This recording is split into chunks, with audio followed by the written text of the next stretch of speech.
بسم الله الرحمن الرحيم. السلام عليكم ورحمة الله وبركاته. الحمد لله والصلاة والسلام على رسول الله وعلى آله وصحبه أجمعين. أما بعد ہم اکثر روحانی علاج، قرآن کریم، سنت رسول صلی اللہ علیہ وسلم سے علاج پر ہمیشہ ہم بات چیت کرتے ہیں، اور اسی حوالے سے ہماری جو بات چیت ہے وہ مستقل رہتی ہے، لیکن ہم نے کبھی معاشرتی جو مسائل اور معاملات ہیں کبھی ہم نے اس پر کوئی گفتگو نہیں کی. ہمیں اس پر بھی گفتگو کرنی چاہیے. مجھے بہت سارے لوگوں نے یہ کہا کہ آپ اس پر بھی بات چیت کریں. لوگوں کے معاملات جو ہیں وہ بہت زیادہ گمبھیر ہوتے ہیں، ان میں مشورے جو ہے وہ ان کو دیا کریں، اور ان مشوروں میں انشاءاللہ بإذن اللہ بڑی خیر ہوتی ہے. قرآن کریم میں اللہ رب العزت نے فرمایا کہ وشاورہم فی الامر، آپ اپنے کاموں میں مشورہ کیا کرو.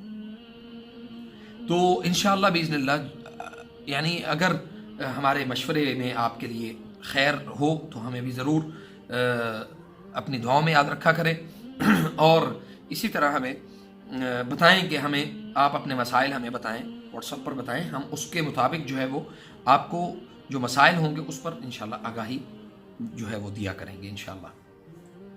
یقیناً ہمارا جو معاشرہ ہے وہ ہندوازم سے اس طرف آیا ہے، اسلام کی طرف.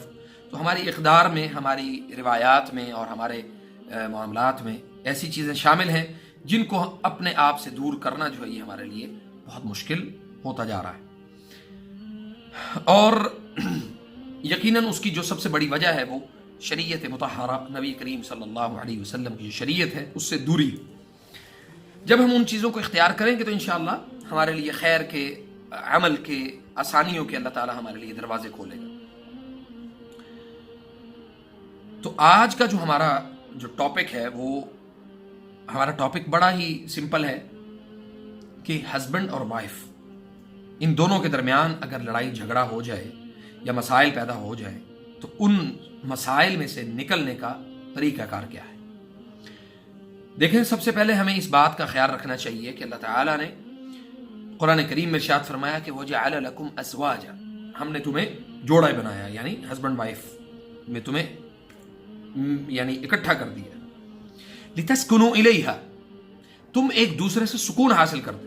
اور سکون اسی زمرے میں آتا ہے کہ آپ یعنی اگر وائف، بیوی جو ہے وہ اپنے خامن کے لیے اور خامن جو ہے وہ اپنی بیوی کے لیے اخلاص کے ساتھ چلنا چاہتے ہیں، خلوص کے ساتھ، تو بڑا آسان طریقہ یہ ہے کہ اس عمل کو خالصاً اللہ کے لیے کر دیں. مثلا بیوی کہتی ہے کہ بھی میں میں بھی ساری زندگی میں نے آپ کی خدمت کی ہے، میں آپ کی بات مانتی ہوں، اور آپ نے مجھے کیا دیا ہے. تو اگر یہی بات بیوی جو ہے اپنے خامن سے یہ کہے کہ میں اگر آپ کی خدمت کرتی ہوں تو اللہ سے اجر لینے کے لیے کرتی ہوں، تو انشاءاللہ خیر کا دروازہ کھول جائے گا. اور اسی طرح خامن جو ہے یہ اپنی بیوی کو کبھی تانا نہ دے کہ بھئی تم نے کیا ہے میرے لیے. بچوں کو نہیں دیکھتی، گھر کو نہیں دیکھتی، گند پڑا رہتا ہے، فلاں ہے. مسائل ہوتے ہیں، مسائل تو بے شک ہیں، لیکن آپ اس کو یہ کہہ سکتے ہیں کہ میں اگر تیری منہ میں نوالا بھی ڈالتا ہوں تو میں اللہ سے اجر لینے کے لیے ڈالتا ہوں. اور آپ اس بڑے آسان نسخے کو استعمال کر کے دیکھیں، ہمارے گھروں کی 99% ہماری لڑائیاں ختم ہو جائیں. آپ اس کو فیل کریں کہ میں جو عمل کر رہا ہوں اپنی بیوی کے لیے، یا جو بیوی ہے وہ کہے کہ میں اپنے خامن کے لیے کوئی کام کر رہی ہوں تو اللہ سے اجر لینے کے لیے. پھر اللہ تعالیٰ قرآن کریم میں ارشاد فرماتا ہے ان اللہ لا یضیع اجر المحسنین، اللہ کہتا ہے میں احسان کرنے والوں کا اجر ضائع نہیں کرتا، یعنی نیکی کرنے والوں کا اجر ضائع نہیں کرتا.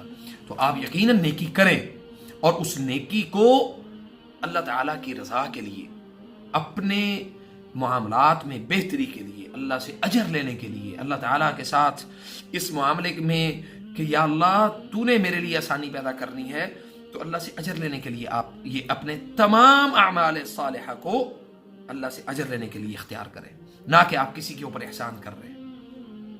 نیکی کریں، ضرور کریں، اور اس نیکی کا اجر عند اللہ، آپ کا جو اجر ہے وہ انشاءاللہ الاجر من عند اللہ لیس عندک، آپ کے پاس اجر نہیں ہے، اجر اللہ کے پاس ہے. اور جب آپ کسی کے ساتھ کوئی نیکی کر دیں تو اس کو ضرور یہ بتائیں کہ یہ خالصتاً اللہ کے لیے ہے. فجزاکم اللہ خیر.